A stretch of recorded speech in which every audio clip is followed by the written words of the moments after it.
രാഹുൽ മാങ്കൂട്ടത്തിൽ വിഷയത്തിൽ കോൺഗ്രസ് നേതാക്കൾക്കെതിരെ അതിരൂക്ഷ വിമർശനവുമായി മുഖ്യമന്ത്രി പിണറായി വിജയൻ. കോൺഗ്രസിലെ സ്ത്രീ ലംബടന്മാർ എന്താണ് കാട്ടിക്കൂട്ടുന്നതെന്ന് അദ്ദേഹം ചോദിച്ചു.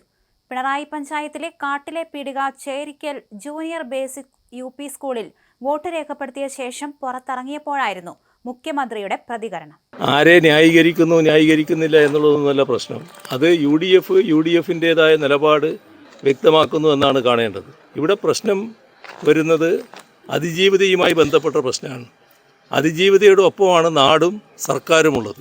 ആ നിലപാട് തന്നെ സർക്കാർ തുടരുകയാണ് ചെയ്യുക. രാഹുൽ മാങ്കൂട്ടത്തിലെ രണ്ടാമത്തെ പരാതി CMന് നേരിട്ടാണ് കിട്ടിയിരിക്കുന്നത്. ആ പരാതി രാഷ്ട്രീയ പ്രേരിതം എന്നാണ് ഇപ്പോൾ KPC പ്രസിഡന്റ് പറയുന്നത്. രണ്ടാമത്തെ പരാതി KPCC അല്ലേ കൊടുത്തു?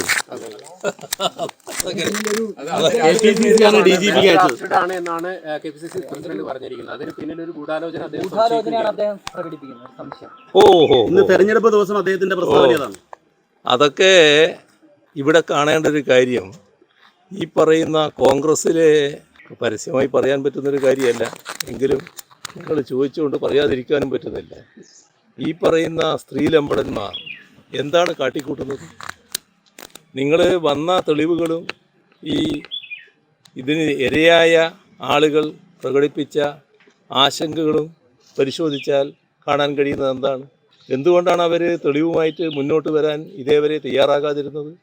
ആ കാര്യങ്ങൾ നമ്മൾ ഗൗരവമായി കാണേണ്ട ഒരു കാര്യമാണ്. വെറും ഭീഷണിയല്ല, നിങ്ങളെ കൊന്നു തള്ളും എന്നതാണ് ആ ഓരോരുത്തരോടും ഉയർത്തിയിട്ടുള്ള ഭീഷണി. അതുകൊണ്ട് നിസ്സഹായിയായ ഓരോ യുവതിയും ഇതുമായി ബന്ധപ്പെട്ട യഥാർത്ഥ വസ്തുതകൾ പുറത്തു പറയുന്നതിന് ഭയപ്പെടുകയാണ്.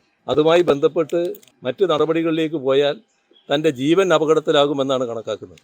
ഇത്തരമൊരവസ്ഥ എങ്ങനെ ഒരു രാഷ്ട്രീയ പാർട്ടിയുടെ ഉത്തരവാദപ്പെട്ട പ്രവർത്തകരുടെ ഭാഗത്ത് നിന്ന് വരുന്നുവെന്നാണ് ആലോചിക്കേണ്ടത്.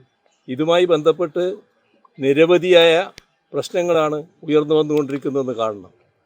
ഇപ്പോൾ വന്നതിനേക്കാളും അപ്പുറത്തുള്ള കാര്യങ്ങളും ചിലപ്പോൾ വന്നേക്കാം എന്നതും നാം കാണേണ്ടതായിട്ടുണ്ട്.